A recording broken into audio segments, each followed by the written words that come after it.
On March 7, 1997, Kevin Annett was permanently expelled from United Church Ministry, despite the failure of church officials to offer any evidence that he was unsuitable for that calling.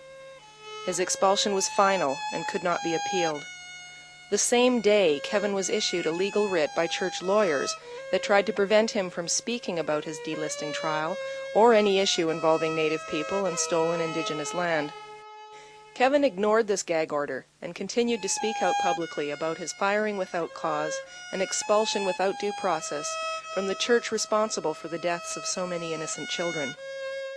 Historically, it was interesting how everything was coinciding, because as I got thrown out of the church, the first lawsuits were being brought against the church and the government by the survivors of residential schools. This would have been in early 1996. And right at the same time, kind of like the attitude was, well, you know, you got tossed out of the church, you must have done something right, kind of from the point of view of Native people. And they began to, you know, the trust level went way up because I wasn't part of that institution anymore.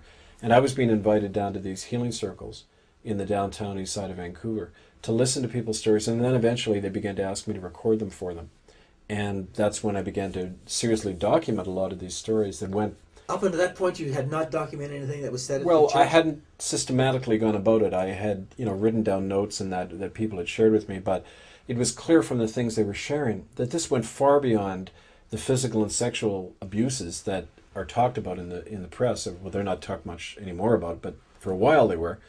You know, people were describing children being sterilized, being murdered, being used in medical experiments, being deliberately exposed to tuberculosis and then left to die. They realized, and I realized with them, that all we were doing is sitting around hearing everybody's sad stories, and it wasn't going anywhere. The people were not recovering from this.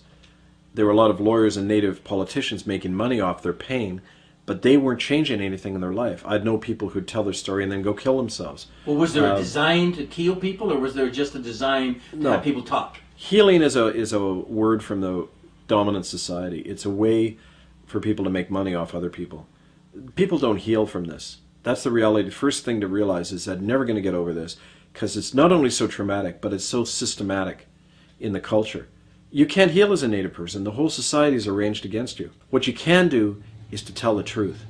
And I realized that about myself. I was never going to recover from this.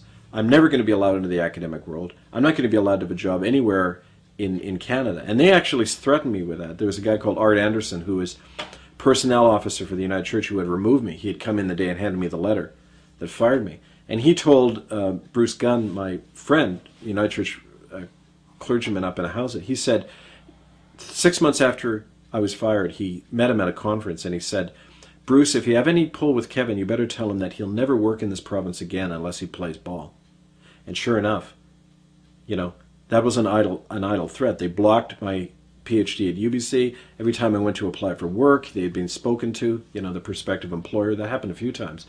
There was a systematic campaign, so I knew that, like with the Native people, I was never going to get over this. But what I could do, just like them, I could tell the truth. And that was our power, just telling the truth. And that's what we began to do. Okay, we got to do more than just talk about our pain. We got to ask the bigger question, why did it happen and who did it? And why did they do it, right? So we said the way to do this is to hold a big inquiry.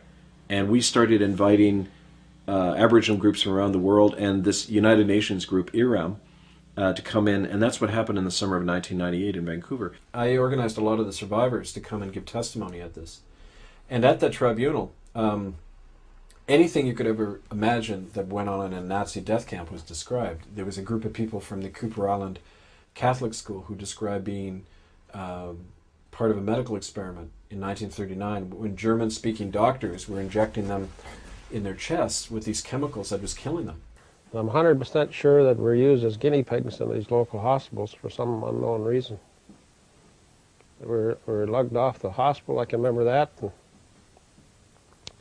I know it wasn't for dentistry, I know I wasn't sick. I read Kevin Annett's document starting about 6 months ago, and it helped me understand how come my memory was so vague. In reading parts of it, they talked about shock treatment. In my last year there, the spring of 1961, I was taken from the school to Charles Camsell Indian Hospital, and from Charles Camsell Indian Hospital to Ponoka Mental Institute. I don't know if I was there a week or 2 weeks, but I have vague memories of it, but the memory that flashed back for me is laying on this table and stuff in my head, and then these flashing lights just continually.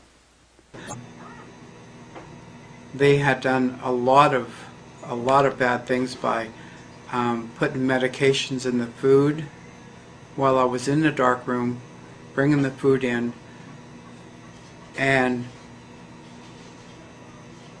you had to eat it, and if you didn't eat it, then if you threw it up into a bag, they put it on the plate again and make you eat it.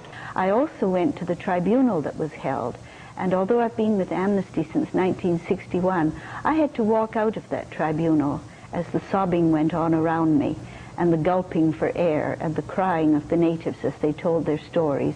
And I couldn't imagine, you know, Canadian men, policemen, fathers and grandfathers going in and taking children out of the arms of native parents and putting them on a gunboat and taking them to these schools like Port Alberni. That all came out at that tribunal. I thought, my goodness, how could they take little 5- and 6-year-olds? And as a grandparent myself with a little 5-year-old, how dependent he is on family. How could they take those children to these schools where at best they were treated with indifference, but as we know, so much worse went on there. We've had Chief Harry Nice, we've had Chief Joe Gosnell, we've had Chief Ernie Cray sitting in this room with tears in their eyes describing it to me themselves on television. I mean, it happened. We know it happened, and it happened in our lifetime, right? That's It's not 150 years ago. Was there proof, though? Like Nazis... Scars. They showed me the scars, and they also... Anything written down? Any doctors write down that they went to it? I did find documents in the Indian Affairs Archives describing these doctors, and how what was interesting was the order that was running the school, a Catholic order called the Montforts. As soon as some children escaped from these experiments, they went to the local, their families. The local police refused to return the children to the school because of these horror stories they were hearing. The next day, all the Montfort brothers resigned. They were just taken right out of there. And the Oblates come in to replace them. So there was something very odd going on, and a number of the children died, and I found the death records and everything. So there was that kind of stuff going on. Well, did the tribunal ask for proof, written proof? Or did they accept the oral proof? Well, they had both. They had the oral proof, and they also had the corroborating proof that this stuff was going on. They also subpoenaed the government and the churches and the RCMP to come and answer questions, because ultimately they're the ones with the evidence, the documentation of this. And every single one of them, from Jean Chrétien right on down, they just refused to come. They never answered or anything. But I mean, other things were described, the sterilization hospitals. Women showed up who described being sterilized simply because they were Indians and wouldn't go to church.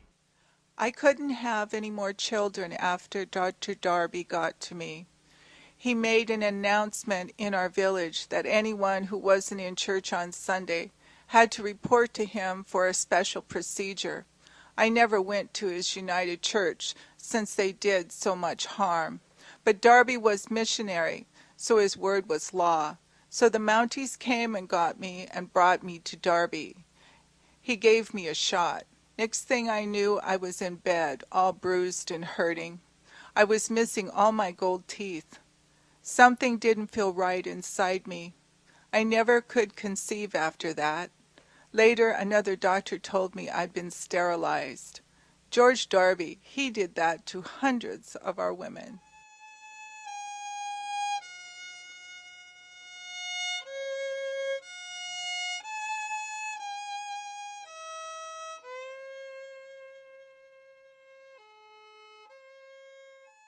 As part of the eugenics movement that swept the world after the 1920s, laws to allow the sterilization of Aboriginal men, women, and children were passed across Canada under pressure from both Catholic and Protestant churches, in Alberta in 1928 and in British Columbia in 1933.